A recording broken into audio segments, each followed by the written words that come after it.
Sebastián Gago, ahí lo estamos viendo. Hola Sebas, ¿cómo estás? ¿Todo bien? Hola Seba, ¿cómo va? Medio país queriendo hablar con Gago y nosotros acá conseguimos hablar con Gago. ¿Bien? O sea, tal cual. O sea, nos damos ese lujo. De Boca. Un chiste, claro, muy gallinón, mi chiste, pero bueno. Pobre Gago. Pero bueno, estamos con Sebastián Gago. ¿Cómo? Buenas tardes, gente. Buenas tardes. Qué gustazo. Vamos a hacer una presentación formal, digamos, media rápida, pero una presentación formal como corresponde. Porque Sebastián Gago es colega, digamos, de la docente de la Universidad Nacional de Córdoba, es investigador adjunto de CONICET, digamos, está coordinando, está dirigiendo un grupo, un proyecto de investigación. Y veníamos conversando, digamos, en el primer bloque acerca del fenómeno que ha sido, digamos, el Eternauta en estos días y que seguramente vos también estuviste haciendo ya un recorrido por un par de medios y eso es un poco el motivo por el cual, digamos, te invitamos a conversar con nosotros acá en Radio Centro. Sebastián, la consulta... ¿Cómo les va? Todo bien, Sebastián. Queríamos escucharte particularmente porque te sabemos experto en el estudio sobre, bueno, este género en particular, productos de comunicación, tu objeto de estudio que es el de las series, del cómics, o también que después en este caso se transforma en una serie. Queríamos saber primero cómo es que llega a ser parte de tu interés, de tu objeto de estudio y que haya desarrollado una carrera especializándote en estos temas. Sí, el culpable de todo... Podemos mencionarlo. Podemos mencionarlo. Sí, creo claro. que empieza con R, pero bueno. Siempre hay que hacerlo melodramático a todo. Claro. Recién dijiste serie, pero... Sí. El Eternauta es una serie de historieta, ¿no? Se empezó a publicar en forma seriada, tan serie como la serie de Netflix ahora, pero bueno, en otro formato más mediático, en otro lenguaje, en otro medio. Yo empecé a interesarme por estos temas desde muy corta edad, pero desde un plano académico, hace unos 18 años más o menos, comencé a interesarme en escribir o en estudiar fenómenos de la cultura popular, cultura masiva.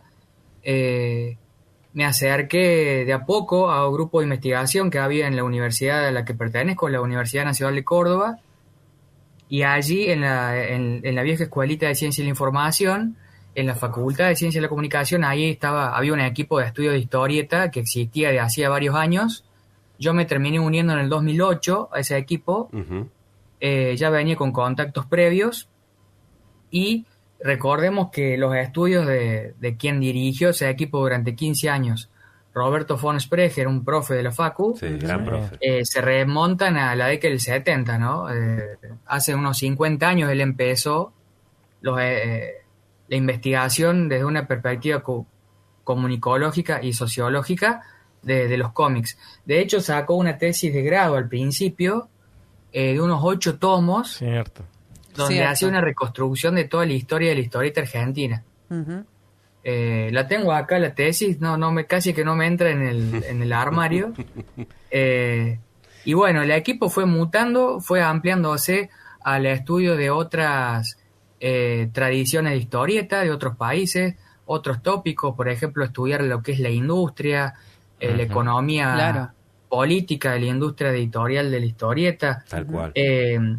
Estudiar la recepción, la lectura, el consumo, estudiar, hacer crítica ideológica del cómic, y también tenemos en este proyecto actualmente una línea muy interesante que es reconstruir el campo de estudios del cómic, es decir, estudiar cómo se estudia el cómic en los distintos países, los campos de reflexión, crítica e investigación que hay en distintos lugares. Así que bueno, actualmente nuestro proyecto se llama Las narrativas gráficas y visuales en la comunicación social contemporánea, medios, género, lenguajes y mercado, y tiene un financiamiento de la Secretaría de Ciencia y Tecnología de la Universidad Nacional de Córdoba. Bien. Eso es interesante decirlo. Yo lo dirijo actualmente el proyecto. En la práctica lo dirijo hace unos 9 años, un poco más de 9 años. Lo codirigí formalmente y y ahora lo estoy dirigiendo ya formalmente también, pero yo creo que lo que me motivó fue acercarme y ahí uno intensifica el interés previo que tiene, la posibilidad de ahondar y profundizar desde otra mirada que te lo da la academia. Tal cual. Claramente la persona indicada para tener esta entrevista Tal en cual. este momento. En este momento porque, y en bueno, estas circunstancias claro. y en este furor. Porque hemos escuchado, digamos, un montón de relatos. Sí. Estos días ha sido, digamos, relatos acerca del Eternauta en función de si te gusta o no te gusta la serie, si tiene o no tiene que ver con el guión de la historieta. Contanos un poco, Sebastián, de las diferentes versiones, digamos, del Eternauta primero en papel. ¿Puede ser eso? Mauricio, sí, el Eternauta es una saga, se le puede considerar una saga porque se inscribe como una historia épica, ¿no? Sí. Tiene ese condimento que suelen tener las sagas.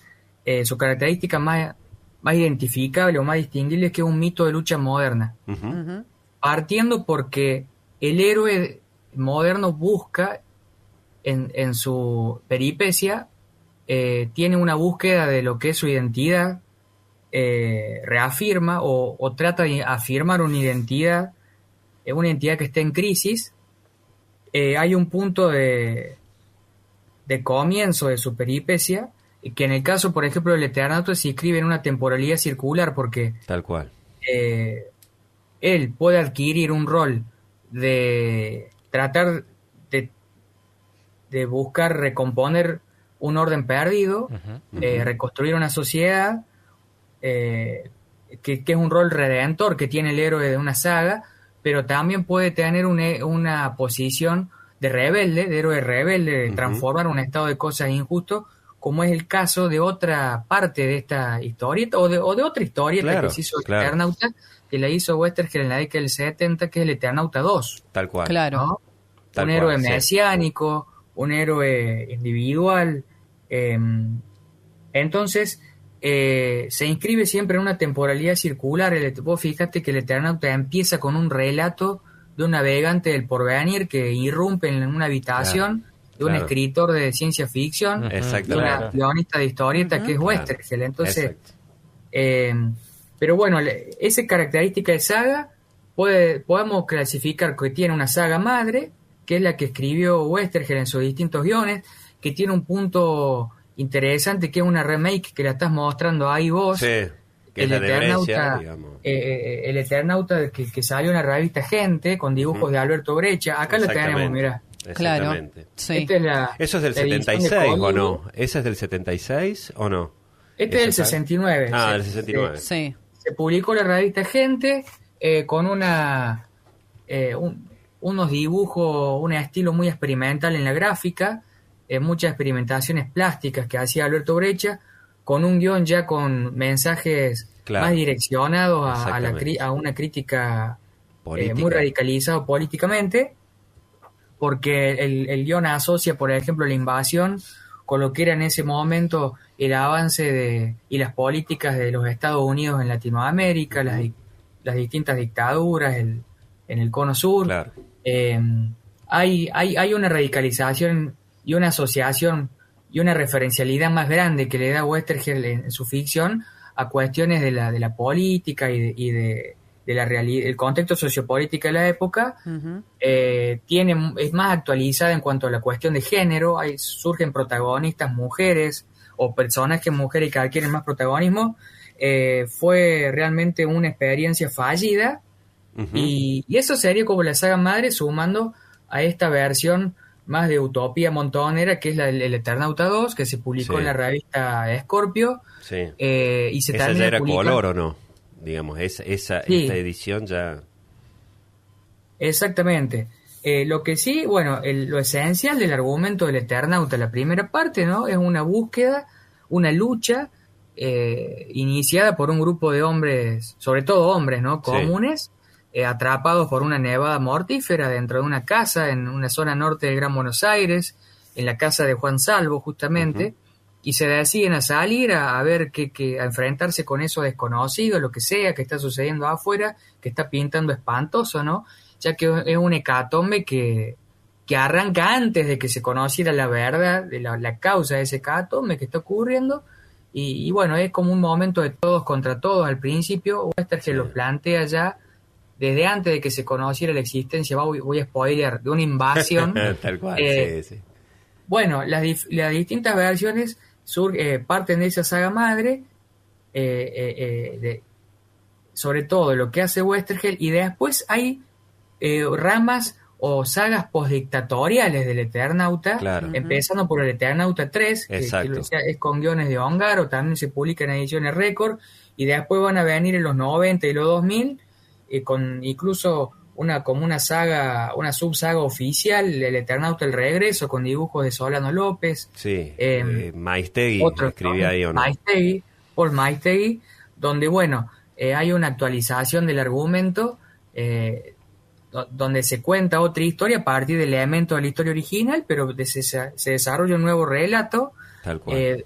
Donde están muy fuertes los discursos de memoria y de reparación, de verdad y justicia, claro, que se dan justamente en esa década, en los 2000.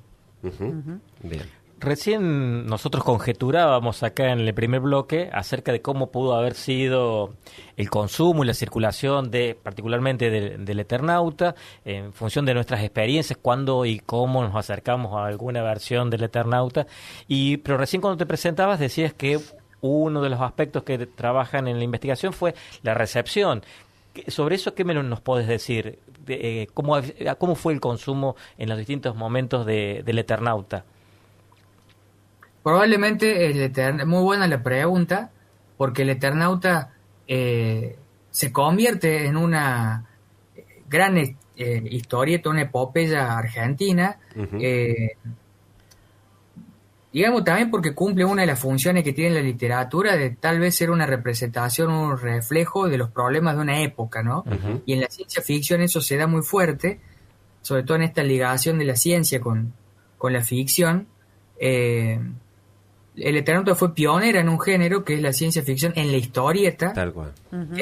Plantea motivos propios de la ciencia ficción clásica, ¿no? Estos motivos de lo desconocido, la invasión extraterrestre, la aparición de extraños, la incertidumbre sobre el futuro, el desarrollo científico y tecnológico. Tal cual. No fue una historieta tal vez súper masiva o muy exitosa en su publicación original, a fines de los 50, como lo puede haber sido otras series, otros títulos. Recordemos que en ese momento la editorial más exitosa y líder del mercado era la editorial Columba. Que era otra editorial que publicaba la revista D'Artagnan, que salió justamente ese año que se empieza a publicar el Eternauta por editorial Frontera. Ahí empieza a publicarse el D'Artagnan, ya estaba el Tony. Claro. Esta revista van a mantener una supremacía en el mercado con historietas muy buenas. De a poco ellos irán introduciendo otros géneros como la ciencia ficción, pero bueno, Westergel va a ser el pionero. En los 70s hay una editorial nueva en ese momento, Ediciones Récord, que sí le va a reflotar varias historietas del periodo clásico, la Edad Dorada, de Editorial Abril. Claro, porque estamos hablando ahí, Sebastián, digamos, de prácticamente, o sea, digamos, con la cantidad de cosas que nos estás diciendo en función de describir un poco digamos, la industria de la historieta en ese momento era como muy fructífera, digamos. Había mercado. Y a la vez el mercado, ¿no? Y además también vos señalaste, digamos, que el Eternauta era pionero en cuanto a introducir, digamos, en la ciencia ficción, porque previamente los libros eran, digamos, de ciencia ficción, ¿no? Es decir, el relato era en versión libro, digamos, no en historieta particularmente. Sí, exactamente. Había libros, de hecho, era tan importante la ciencia ficción como objeto de interés para los argentinos de la época, la gente de distintas clases sociales, y la historieta también era un consumo transclasista. Claro. Porque las clases populares en ese momento, el rostro de lo popular a mediados del siglo XX eran sectores obreros, trabajadores fabriles, cosa que hoy no es así. La composición social de la Argentina ha cambiado. Los consumos culturales de los sectores trabajadores se acercaban bastante a consumos que tenían algunas fracciones de la clase media. Entre ellos novelas de caballería, novelas, literatura popular que había, ciencia ficción, cuentos de ciencia ficción. Oesterheld, de hecho, dirigió una revista, la revista Más Allá, una revista que cruzaba la ciencia ficción, la literatura, adelantos científicos, y buena parte de la sociedad argentina estaba muy interesada por estos temas. Había mucha gente autodidacta, mucha gente con inquietudes intelectuales. No eran académicos precisamente la mayoría de ellos, No, claro. pero sí había mucho interés en eso, y eso un poco Oesterheld lo va a reflejar en los personajes del Eternauta. Claro. Y los protagonistas del Eternauta son personas emprendedores. Vamos a hablar de los personajes, ¿no? Metiéndonos en esto, Sí. y yéndonos un poco de la recepción a qué demanda y a qué necesidad estaba intentando cubrir Oesterheld con sus historietas, ¿no? Partiendo de estas historietas de ciencia ficción como Rolo el marciano adoptivo, Bull Rocket, Man. que eran historietas por ahí previas, eran como ensayos o experimentos previos a lo que sería esta gran obra, hiper consagrada, canonizada por el Estado argentino, reconocida internacionalmente, con múltiples reediciones, como el Eternauta.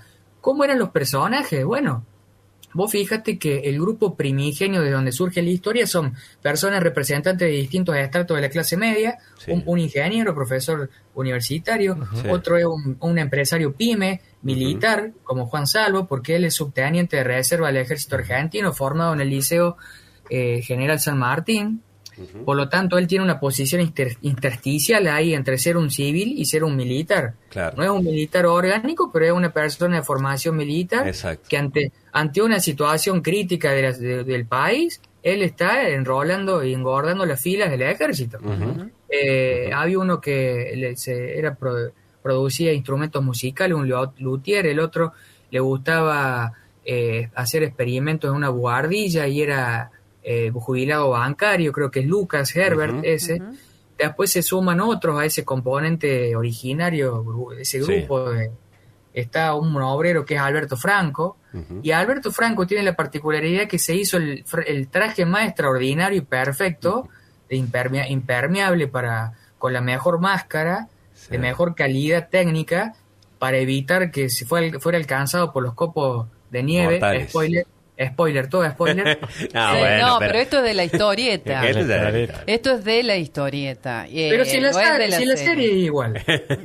Ahí se abre una discusión. Esta semana, mirá. No. Pero el experto acaba de certificar, dice, es igual. ¿Vos decís que es igual? Se amplia, es un relato ampliado, ¿no? ¿Vos decís que es igual? Ampliación del relato. Igual?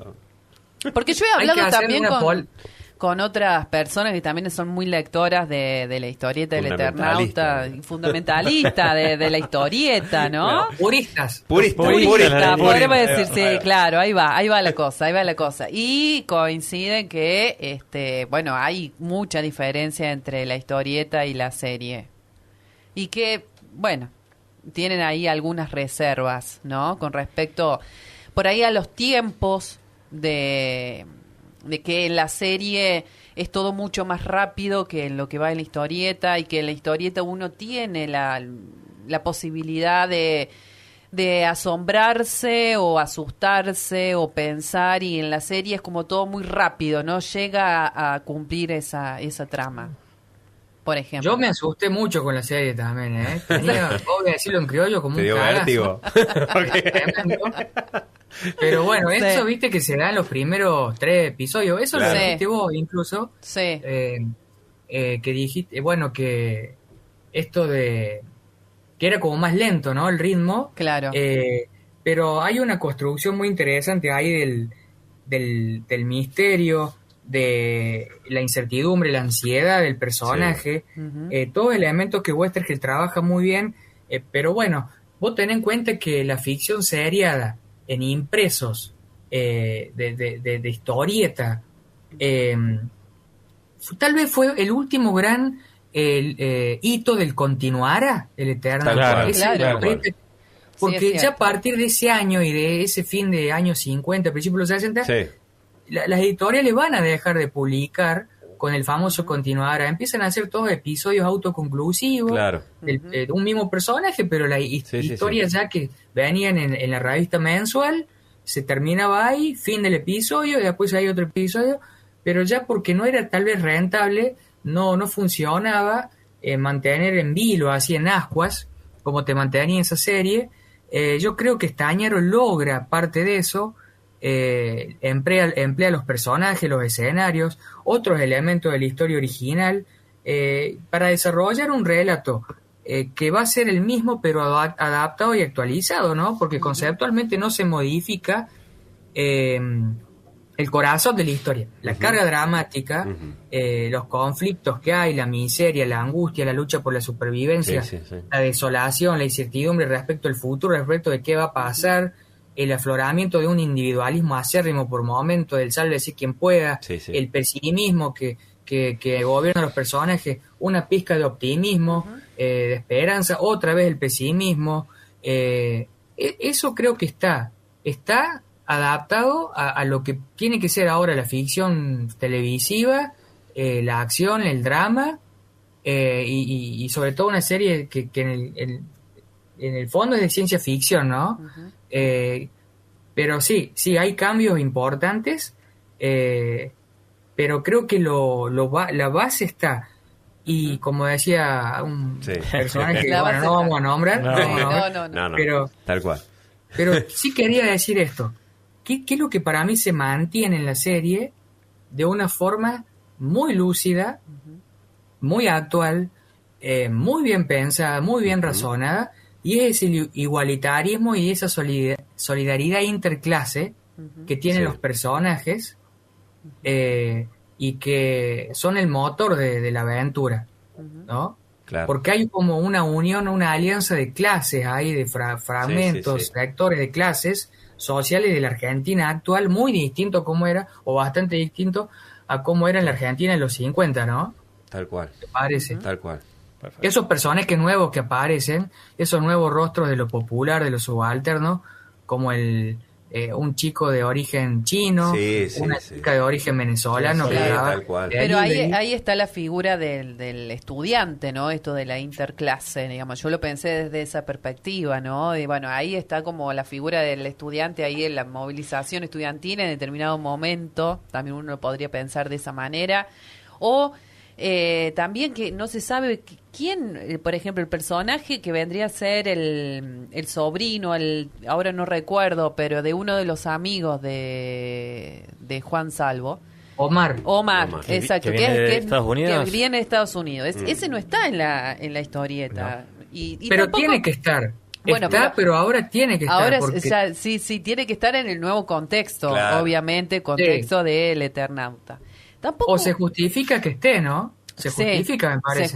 Por supuesto, Seba, sí, pero digo, lo que uno no, por lo menos cuando ahí empezó, no entendía por qué uno lo trata mal. ¿Por qué lo tratan mal a él? ¿Cuál es el objetivo ese de tratarlo mal ahí todo el tiempo? Todo el tiempo. Hay una desconfianza... Primero porque toca cosas que no debiera tocar, cierto desparpajo. Objetos y... Digo, pregunto como para tirarlo de la mesa. Digo, ¿por qué? Objetos y ritos, porque, digo, se meten en el partido de truco. Exacto. Digamos, los de afuera son de palo. Claro, exacto. El tipo cae mal porque entra mal. Mal porque tiene otras costumbres, está medio descolocado. Él emocionalmente no está bien porque lo dejó la mujer. Exacto. Él... tiene otro modo de ser y ellos son una cofradía que tiene códigos, es como una liturgia que hacen, esos códigos no se tienen que romper, y el personaje Favali lo hacen como un viejo medio cascarrabia, chinchudo, distinto al Favali de la historieta, y eso también genera o despierta rispideces, y hay conflictos entre Favali y el Tano, que ahora es el Tano, ¿no? Porque tiene una connotación étnica nacional que no la tiene el Favali, que tiene más, se llama así porque Oestergel por ahí le buscó un apellido de científico, pero no tiene ninguna connotación de italianidad, o de como el personaje de la serie, ¿no? Que es medio calentón, cascarrabia, emocionalmente no es equilibrado, ni tiene la sapiencia y la templanza del Favali, amigo de Juan Salvo y admirado por Juan Salvo, de la historieta. Pero Tal yo cual. creo que pasa eso de que entra mal, es un condimento y es también capaz que un guiño al Walter de Ocupa, ¿no? Que es moquerazo. Claro. Sí, Claro. claramente. La de moquerazo fue, digamos, un calificativo, digamos. sí, claro que sí. Sí, Muy, muy cordobés, digamos. sí. Es como si, a mí me hizo cobrar a Walter de Ocupas, también porque Walter de Ocupas también entraba mal, porque se quería hacer el lumpen, qué sé yo, Claro. pero no, era un rolinga que no tenía eso que sí tenía el sujeto popular, que sí lo tienen otros Tal personajes ahí de ese grupo. Tal cual. Y bueno, es un personaje que nuevo, como otros nuevos. Después hay una que es Pecas, ¿no? La Sí. líder de un grupo de jóvenes. Claro. Surgen estos personajes nuevos que le agregan condimentos interesantes a la serie para plantear también una actualización de lo que es el rol de la mujer, lo que es otros tipos de conocimientos, saberes que eso conlleva, porque vos fíjate que el personaje de Elena, la ex ahora de Juan Salvo, Exacto. tiene una sabiduría, una templanza, una Sí, empatía. Claro, una que- inteligencia emocional, Seba, digamos. Tanto en las mujeres, porque tanto Elena como la esposa de Favali tienen un rol muy importante que los hace como poner los pies sobre la tierra. En el sentido de constantemente les hace acordar todo el tiempo el tema de la solidaridad, de cuidarse entre todos, todo el tiempo. Hay una inteligencia emocional ahí en la figura femenina, ¿no? De la serie, que es muy interesante en ese Exacto. sentido. Lo que es muy interesante es conversar con Gago. Con Sebastián, Por claro. supuesto, sí, sí. claro. Con el otro Gago, con el Gago cordobés, pero... Con el Seba. Con el Sí, ya Seba, con el hemos, Seba. ya hemos Con el tenido Seba, oportunidad sí, de comer sí, unas sí. pizzas. Bueno, yo no me animaba ahí. a tutearlo, pero bueno. Sí. Sí, pero Bueno, sí, Sebastián, ya lo tiempo. Qué bueno lo que me dijeron. Dale. No, me iba a preguntar otra cosa porque quería agregar No, algo, sí. pero eso me... Sí. No. Digamos, si hay algo que a vos te parece que quieras decirlo, dale, es tu momento ahora, me parece. El héroe colectivo. El Ahí héroe va. colectivo me parece que Estañaro es bastante fiel a la narrativa de Westergel, a cómo él modela un héroe, porque héroe colectivo tenemos también en otras tradiciones del cómic, fíjate los Avengers, los Vengadores, la Liga de la Justicia, los Cuatro Fantásticos, Sí, tal etcétera, etcétera. Pero el héroe colectivo de Westergel siempre está en esa tensión y en esa disyuntiva, en esa incertidumbre, solidaridad con el otro, de lo atamos con alambre, del hecho de tener que sumarte o unirte a otro porque no tenés los suficientes poderes, los suficientes conocimientos, capacidades para elaborar un proyecto, ya sea resistir, sobrevivir, luchar. Eso me parece muy interesante, esa disyuntiva constantemente entre el individualismo y la solidaridad, y esa búsqueda de la libertad que tiene el héroe colectivo, porque no dejan de ser sujetos, individuos que preservan siempre su individualidad y no se someten a una masa, digamos, a un grupo.